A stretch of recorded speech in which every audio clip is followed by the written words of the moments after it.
Hello दोस्तों, राधे राधे। कैसे हैं आप? आशा करता हूं कि आप सभी लोग भी स्वस्थ होंगे, मस्त होंगे और अपने अपने कामों में व्यस्त होंगे। तो दोस्तों, लेकर आया हूं फिर से एक नई जानकारी। चलते हैं जानकारी की तरफ। तो पूर्व जन्म में कर्ण और अर्जुन कौन थे, जानते हैं इनके बारे में। बहुत समय पहले दंभोदभ नाम का एक असुर दानव रहता था। वह अमर होना चाहता था और इसलिए सूर्य से प्रार्थना की। उनकी तपस्या से प्रसन्न होकर सूर्य उनके सामने प्रकट हुए। दंभोदभ ने सूर्य से उन्हें अमर बनाने के लिए कहा, लेकिन सूर्य इस वरदान को कुछ भी नहीं दे सकते थे। जो भी इस ग्रह पर पैदा हुआ था उसे मरना होगा। सूर्य ने उसे अमरता के बदले कुछ और मांगने की पेशकश की। दंभोदभ ने सूर्य देव को चकमा देने का विचार किया और एक चालाक अनुरोध के साथ आया। उन्होंने कहा कि उन्हें 1000 कवच द्वारा संरक्षित किया जाना है और निम्नलिखित शर्तें रखी गईं। पहला, 1000 कवच केवल 1000 वर्षों तक तपस्या करने वाले व्यक्ति द्वारा ही तोड़े जा सकते हैं। जो कोई भी कवच तोड़ता है उसे तुरंत मर जाना चाहिए। सूर्य बुरी तरह से चिंतित थे। वह जानते थे कि दंभोदभ ने बहुत शक्तिशाली तपस्या की थी और उसने जो वरदान मांगा था वह उसे मिल सकता है। और सूर्य को इस बात का एहसास था कि दंभोदभ अच्छे के लिए अपनी शक्तियों का उपयोग नहीं करने वाला था। हालांकि इस मामले में कोई विकल्प नहीं होने के कारण सूर्य ने दंभोदभ को वरदान दिया, लेकिन सूर्यदेव चिंतित थे और उन्होंने भगवान विष्णु की मदद ली। विष्णु ने उन्हें चिंता न करने के लिए कहा और वे धर्म को समाप्त करके पृथ्वी को बचाएंगे। सूर्य से वरदान मिलने के तुरंत बाद दंभोदभ ने लोगों पर कहर ढाना शुरू कर दिया। लोग उसके साथ लड़ने से डरते थे। उसे हराने का कोई तरीका नहीं था। जो कोई भी उसके रास्ते में खड़ा था उसके द्वारा कुचल दिया गया था। लोग उन्हें सहस्त्र कवच कहने लगे, जिसका अर्थ है 1000 शस्त्र वाले। यह इस समय के आसपास था कि राजा दक्ष सती के पति शिव की पहली पत्नी को उनकी एक बेटी मिली। मूर्ति ने धर्म से शादी की। सृष्टि के देवता भगवान ब्रह्मा के मानस पुत्रा से एक हैं। मूर्ति ने सहस्त्र कवच के बारे में भी सुना था और अपने खतरे को समाप्त करना चाहती थी। इसलिए उसने भगवान विष्णु से प्रार्थना की कि वे आकर लोगों की मदद करें। भगवान विष्णु प्रसन्न होकर उसके सामने प्रकट हुए और कहा, मैं तुम्हारी भक्ति से बहुत प्रसन्न हूँ। मैं आकर सहस्त्र कवच का वध करूँगा, क्योंकि तुमने मुझसे प्रार्थना की है। तुम सहस्त्र कवच का वध करने का कारण बनोगी। मूर्ति ने एक बच्चे को नहीं बल्कि जुड़वा बच्चों नारायण और नारा को जन्म दिया।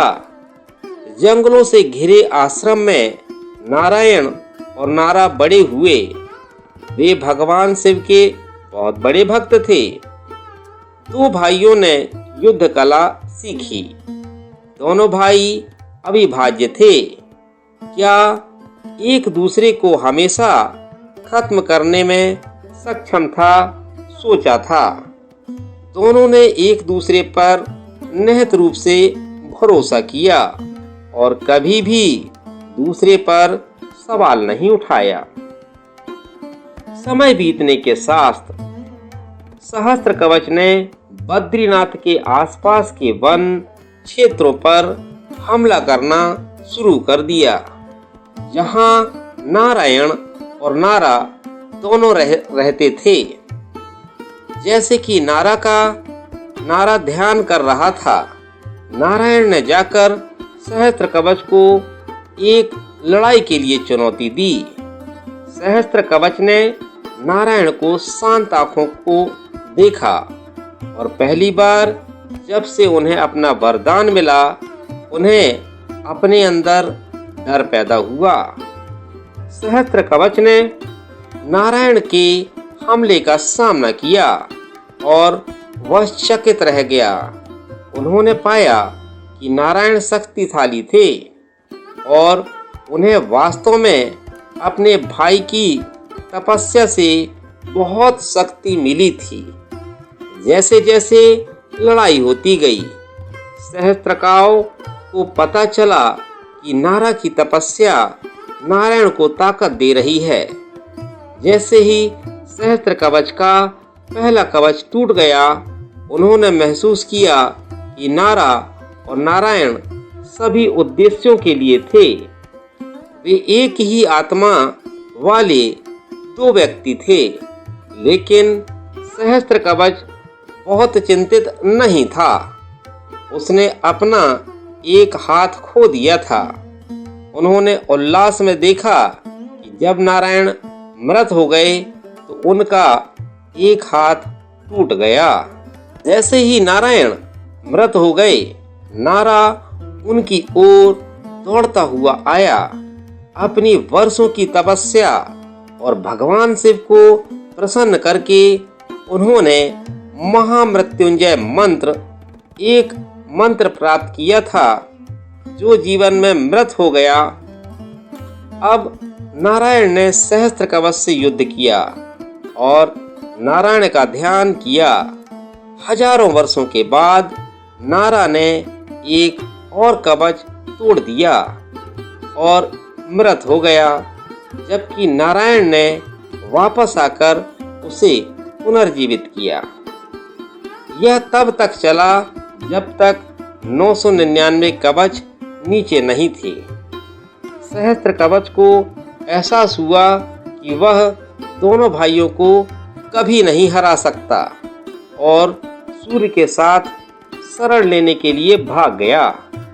जब नारा ने सूर्य को देने के लिए संपर्क किया तो सूर्य ने तब से नहीं किया, और जब वह अपने भक्त की रक्षा कर रहे थे, नारा ने सूर्य को इस कृत्य के लिए मानव के रूप में जन्म लेने का श्राप दिया और सूर्य ने इस भक्त के लिए श्राप स्वीकार कर लिया। यह सब त्रेता युग के अंत में हुआ। सूर्य द्वारा सहस्त्रकवच के साथ भाग लेने से इनकार करने के तुरंत बाद त्रेता युग समाप्त हो गया और द्वापर युग शुरू हो गया। सहस्त्रकवच को नष्ट करने के वचन को पूरा करने के लिए नारायण और नारा का पुनर्जन्म हुआ, इस बार कृष्ण और अर्जुन के रूप में। श्राप के कारण उसके भीतर सूर्य की आन के साथ दंभोद्भव का जन्म कुंती के सबसे बड़े पुत्र कर्ण के रूप में हुआ था।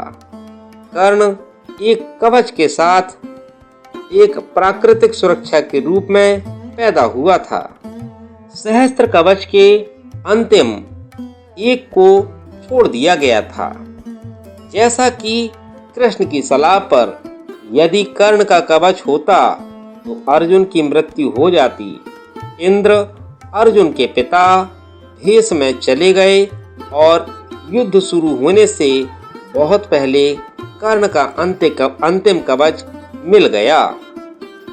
जैसा कि कर्ण वास्तव में अपने पिछले जीवन में राक्षस दंभोद्भवा थे, उन्हें अपने पिछले जीवन में किए गए सभी पापों का भुगतान करने के लिए बहुत कठिन जीवन व्यतीत किया। लेकिन कर्ण के पास सूर्य, उसके अंदर सूर्य देवता भी थे, इसलिए कर्ण एक नायक भी था।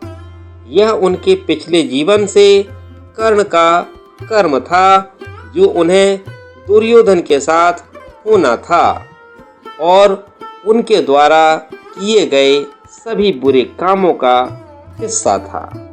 लेकिन सूर्य ने उसे बहादुर, मजबूत, निडर और चरित्रवान बनाया। इसने उन्हें लंबे समय तक प्रसिद्धि दिलाई। इस प्रकार कर्ण के पिछले जन्म के बारे में सच्चाई जानने के बाद पांडवों ने कुंती और कृष्ण से उन्हें विलाप करने के लिए माफी मांगी। तो दोस्तों, कैसी लगी आपको जानकारी? अगर जानकारी अच्छी लगी हो तो कमेंट बॉक्स पर कमेंट करके जरूर बताइएगा। तो दोस्तों, मेरा समय समाप्त होता है। मिलते हैं फिर से कल नई जानकारी एक नए वीडियो के साथ। तब तक सभी को राधे राधे। बाय बाय दोस्तों।